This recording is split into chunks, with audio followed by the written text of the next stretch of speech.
They are both shining green and blue. Well, not the green one. The green one's an emerald. It's green. The sapphire and an emerald, shining together, basically. But let's just continue. I'm glad I have you. So now we're on to the next chapter. If you can tell, we're on to the next chapter. And it is at 33 minutes. So if you guys didn't want to hear that rape part at all, then I am very sorry. But you could just skip forward in the video. That's fine and dandy. But this is 2 months after the rape. This chapter is 2 months later. Auntie's point of view. February 8th of 1706. I was driving Jacob to the hospital to get him an abortion. We didn't tell anyone where we were going. I never even thought about the night when I was around Mort. We pulled into the parking lot, got out, and headed inside. Excuse me, miss, but we need to get my friend here an abortion, I said to the lady at the front desk. She looked up and called the doctor to come down and get Jacob. Name, please, of you and the patient, she said. I looked at her. I'm Auntie and this is Jacob, I said. I noticed that she looked confused, but didn't care. The doctor came down and took Jacob to a room so he could get his abortion. I sat down in the waiting room and waited for them to get done. Time skipped to 2018, a week before PAX, when Sean, Auntie, and Jacob go to Mark's and Dark's house to hang out for PAX. Sean, Dark, Mark, Jacob, and I were at the park, and Jacob and I got away from everyone else to watch the sunset. It was our last day there, so I didn't get to see him until our next visit, which will be in December. Jacob leaned over the railing of the bridge where we were on, and looked towards the west. I wrapped my arms around his waist, and we stood there in silence, watching the sunset. It was beautiful, but not as beautiful as the boy I loved. Jacob looked at me when the sun had settled under the horizon. I'm glad I have you, Auntie, he said softly, with a soft smile on his face. I'll always love you forever and ever. And now we are on to chapter 4. Can I see the future? Chapter 4. Auntie's point of view, present day, October 31st of 2018. Auntie's dream. I was sitting in my room on my phone when Sean came in and said, Auntie, I'm going to the store. We are low on groceries. We'll be back in about an hour or so. I nodded, then he closed the door and left. I decided I should go for a walk when he gets back. I went over to my closet, pulled out a black turtleneck, my green and black hoodie, a pair of black ripped jeans, and my green sneakers. Yes, I noticed that Auntie's clothing is a lot of black stuff, and specifically green as well, because I wanted to go with the theme there. Don't question it. I wanted to go with the theme. I changed into the outfit and waited for Sean to get home. He came home around 8 before sunset. I said as I put my hood on and was walking to the front door, I'm going to go on a walk. I'll be back later, okay? He said, okay, remember, hide your voice and everything. We don't want you being known yet. I nodded, walked out the door, closed it, and began walking.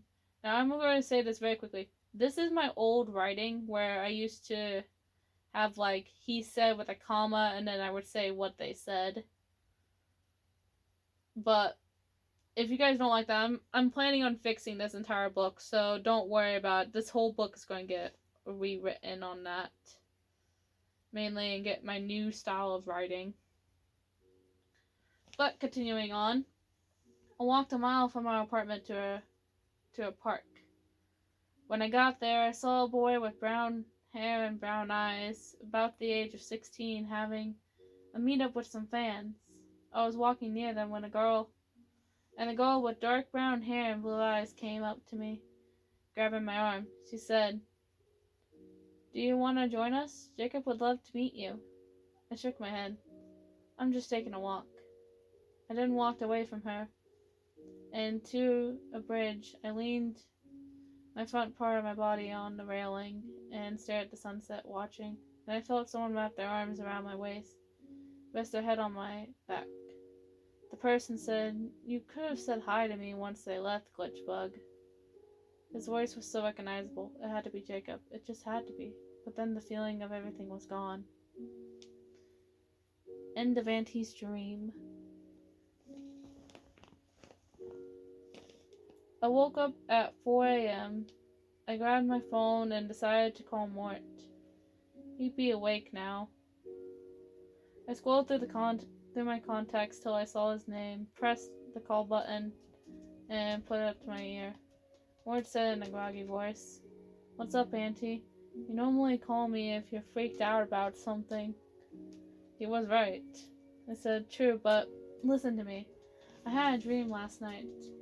I told him everything that happened in the dream. Remembered all of it. He said, "Let me guess, you think you can see the future, right?" I said, "Kinda, but listen to this. Yesterday, Jacob said that after this school year, he was moving to Brighton, Ireland. He was going to have a meetup at a park. I don't know what park, though. But the park in the dream was the park he is having a meeting at." He didn't say anything for a moment, and then he said, "You might be able to see into the future, but you'll have to see if it happens repeatedly." I said, "Okay, thanks for the note. I'll talk to you later. I think I'm gonna try to figure out the park I saw in the dream. Night, bro." I said, "Night, Auntie. See you later, I guess." After that, I ended the call. An hour later. Lakewood Park. It's the park from my dream. Now, this is a made-up park name. I just thought it would be kind of, interesting to have a random name just come up for the story. So, just don't worry about it. This is a mile from my apartment to the north. I need to go here and see if this is the right park. I go over to my closet and get into the outfit from the dream. I went to the front door and went outside and closed it. Alright. This one isn't too long, but this is a funny one. You guys are going to laugh at this one. Alright, well, let's just continue. Meanwhile, Derek's point of view. I was so bored that I couldn't sleep, so I decided to pester Mark. I went to his room, grabbed his phone, and messed around on his Twitter. Someone sent me a message, so I pulled out my phone to see who it was, and it was Jacob. "Darky! I need a new nickname for Auntie. I want to put it on his new leather jacket I'm making him. Help me, please. If you don't help, we'll have fun not selling that ass for a few days." I hate that he's stronger than me and knows my turn-ons. "Alright, I'll help. How about the name you've always wanted to call him, Daddy's boy?" "Well, my mother, Dark. I never just said that. Then why are you stuttering and being shy?" "That's it, Dark. You're fucked now." Crap, I thought. I placed Mark's phone down, sprinted to my room, and locked the door. I know Jacob can teleport to me, but it's like 10 p.m. there. He's been up all night working on everyone's new jackets with new nicknames. My new one says Darkest Mind, which is a reference to a movie that has came out this year. I sat down on my bed for a little bit. Then I saw Jacob appear leaning against my door, basically caging me in. "You know, Dark, you really shouldn't fight with me about stuff like that." And yes, everyone is afraid of Jacob. I'll say that. Everyone's afraid of him. He said. I started shaking a little and stuttering. I do not want to do this stuttering, but I will do so. Please, Jacob. I don't want to be punished. There we go. Can I speak properly of the stuttering? Jacob Chocolate came over to me, pushing me to where I was laying on my back underneath him. "Dark, you know you deserve what's coming to you." You ruined my plans for what I was trying to keep a secret from Auntie. And you must be punished. I know I'm not supposed to be scared of someone so as feminine as Jacob, but I can't help it. I can't help it. He's too strong for me. Climbed off of me, then flipped me to where I was on my hands and knees. Dark, I'm just going to give you an extremely hard spank on that ass. Then I'm going to go and get back to work. He said putting a sound bubble around us and pulling down my pants and boxers. He's scary when he's dominant. He slapped my ass hard. As hard as he said he would, and I screamed, "It won't be bad anymore, Jacob." I don't know why my voice went into a weird pitch there, but I won't question it.